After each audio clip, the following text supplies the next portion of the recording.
Hello viewers, welcome to Movie Mind Map. Movie Mind Map presenting to you in series. कहानी की शुरुआत में हम एक बच्चे को सोए हुआ देखते हैं। उसी कमरे में विंडो के पास हाथों में कैंडल लिए एक बूढ़ी औरत की आत्मा होती है, बहुत भयानक सी। अब हमको रैने दिखाई जाती है जो अपने कमरे से नीचे आती है और वहाँ पड़ी चीजों को सेट करने लगती है। इसी दौरान उसे अपना पुराना एल्बम मिलता है जिसे वो देख रही होती है कि उसका बेटा डॉल्टन आ जाता है। जब रैने और डॉल्टन पुराने एल्बम को देखते हैं इसमें उसके फादर की ज्यादा पिक्स नहीं होती। डॉल्टन के पूछने पर रैने उसे बताती है कि तुम्हारे फादर को ज्यादा पिक्स लेना नहीं पसंद था। अब हम जॉस को देखते हैं जो एक स्कूल टीचर होता है। वो अपने ऑफिस के लिए रेडी होता है। अब रैने अपना म्यूजिक सीट बॉक्स उन चीजों में ढूंढ रही थी जो उसे कहीं नहीं मिलती। इसी दौरान सेल्फ में रखे बुक्स नीचे पड़े होते हैं और वो उसे ठीक करती है। उसे लगता है ये सब बच्चों का किया धरा है। वो उन्हें डांटती है लेकिन बच्चे उसकी बातों से इनकार कर देते हैं क्योंकि ये स्पिरिट ने किया है। अब जब रैने अपनी म्यूजिक प्रैक्टिस कर रही होती है बेबी मॉनिटर से उसे बेबी के रोने की आवाज आती है। उसके कमरे में जाती है, उसको चुप कराती है। शाम हो चुकी थी, जॉस भी स्कूल से आ चुका था। डॉल्टन को देखते हैं जो स्टेयर पर बैठ के खेल रहा होता है। तभी उसके पास वाला दरवाजा अपने आप खुलता है। हाथ में लैंप लिए उस रूम के अंदर जाता है। जब वो वहाँ की लाइट ऑन करने की कोशिश करता है और सीढ़ियों पे चढ़ता है, सीढ़ी टूटी होने की वजह से वो नीचे गिर जाता है। उसे सर पे चोट लग जाता है और सीढ़ी से गिरने के दौरान वो वहाँ कुछ और भी देखता है जिसे देखकर वो डर जाता है। उसकी आवाज सुनकर जॉस और रैने भी वहाँ पहुँच जाते हैं। वो लोग डॉल्टन को यहाँ आने से मना करते हैं। तभी वहाँ से वो लोग वापस आ रहे होते हैं कि रैने की नजर वहाँ पड़े म्यूजिक सीट बॉक्स पर पड़ती है जिसे वो ढूंढ रही है। अब रात में रैने जॉस से बोलती है कि उन्हें ऊपर का कमरा सील करवा देना चाहिए और आज का दिन उसके लिए बहुत हेक्टिक रहा क्योंकि वो बेबी की वजह से अपने काम पे ध्यान नहीं दे पाई। अब दूसरे दिन सुबह जब बच्चे स्कूल के लिए रेडी होते हैं जॉस डॉल्टन को जगाने उसके कमरे को जाता है लेकिन जॉस के जगाने पर भी डॉल्टन नींद से नहीं जगता। वो लोग उसे हॉस्पिटल में एडमिट करते हैं। डॉक्टर बताता है कि डॉल्टन की सारी रिपोर्ट्स तो नॉर्मल है पर पता नहीं क्यों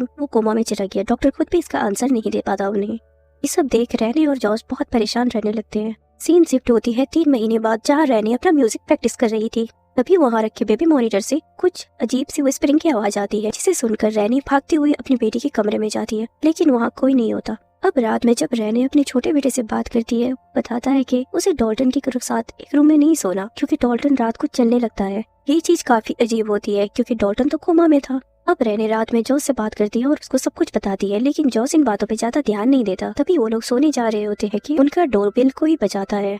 जब जॉस नीचे जाकर देखता है तो वहाँ कोई नहीं होता। अब रैने अपनी बेबी के रूम को आती है तो उसे वहाँ कोई उसके पास खड़ा हुआ दिखता है जिसे देखकर वो चीखने लगती है। रैनी की आवाज सुनकर डॉल्टन भाग के उसके रूम को आता है लेकिन वहाँ कुछ भी नहीं होता।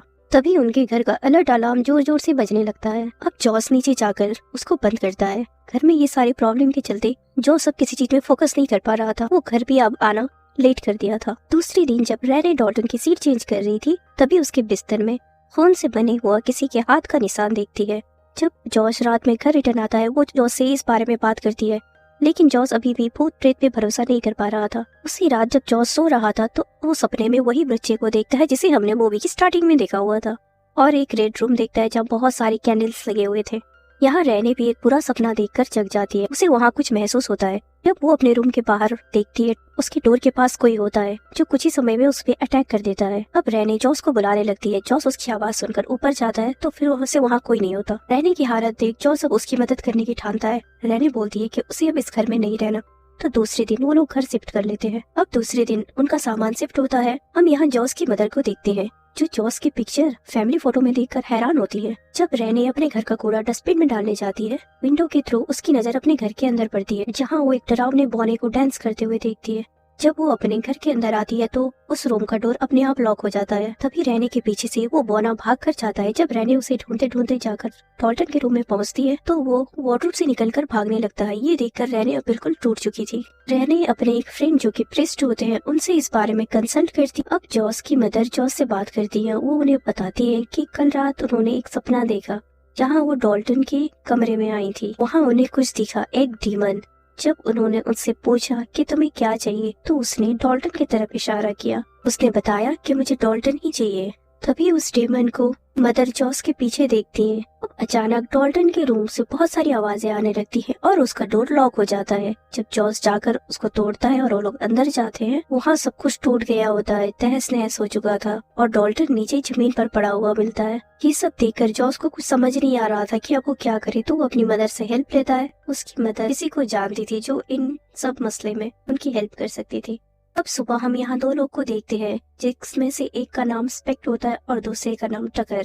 दोनों एलिस यानी जो वहाँ पर पैरानॉर्मल एक्सपर्ट है उनके असिस्टेंट थे। टकर अब अपने कैमरे से घर की तस्वीरें लेने लगता है तो एक कोने पर उसको एक स्पिरिट की पिक्चर मिलती है। ये देखने के बाद टकर घबरा जाता है और वो लोग एलिस को बुलाते हैं इधर। जब एलिस यहाँ आती है वो डॉल्टन के रूम को जाती है, तभी उनको ऊपर फैन के पास एक डीमन दिखता है जिसे वो स्पेक्स को ड्रॉ करने बोलती हैं। एलिस के कहने के अनुसार स्पेक्स अब उस डीमन को ड्रॉ करने लगता है। स्पेक्स एक भयानक डीमन का ड्राइंग बनाता है जिसे देख रैने वहाँ की लाइट ऑन कर देती है, लेकिन जब वो ऊपर देखती है फैन के पास कोई नहीं होता। यानी एलिस के पास वो पावर थी जो वो घोस्ट या स्पिरिट को इस दुनिया में देख सकती थी। अब एलिस रैने और जो से बात करती है, उन्हें बताती है कि डॉल्टन अब बहुत बड़े खतरे में है। अब वो एक एस्ट्रो प्रोजेक्ट है। इन केसेस में इंसान अपनी बॉडी इस दुनिया में छोड़कर दूसरी दुनिया में ट्रैवल कर सकते हैं, लेकिन जब वो ऐसा करते हैं कुछ बुरी आत्मा उनके शरीर में प्रवेश कर सकते हैं उस वक्त, क्योंकि वो रोग को महसूस कर सकते हैं। लेकिन जॉ से सारी बातें सुनकर फिर भी नहीं मानता है। उसे लगता है एलिस बस पैसों के लिए कोई भी कहानी बना रही है। जॉ सब डॉल्टन के कमरे में जाता है। डॉल्टन के पास बैठा ही होता है कि उसके कमरे में से एक उसकी पेंटिंग नीचे गिरती है जिसमें वही डेमन का फेस बना हुआ था। उसने उस डेमन का रेड कलर का फेस बनाया हुआ था। अब जॉर्ज जब डॉल्टन की सारी तस्वीरों को, सारी ड्राइंग्स जो उन्होंने बनाई थी उसको जब ऑब्जर्व करता है तो उसको पता चलता है कि एलिस सच बोल रही थी।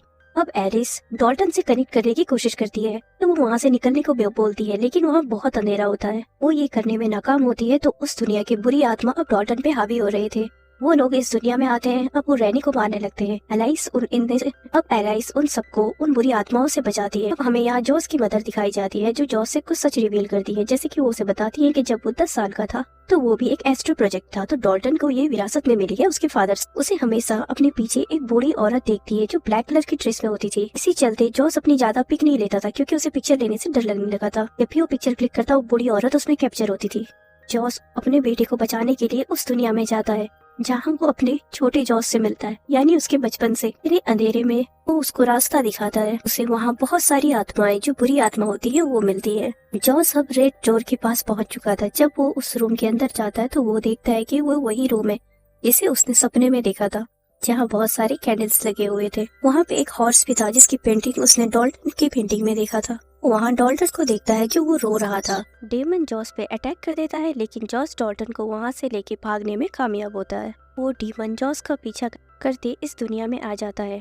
वो डॉल्टन के पीछे भागने लगता है, लेकिन डॉल्टन जैसे तैसे अपने बॉडी में जाकर घुस जाता है। लेकिन जॉस को अब यहाँ वो बूढ़ी चुड़ैल फिर से देखने लगी थी। इस बार वो उसे जाने को कह देता है।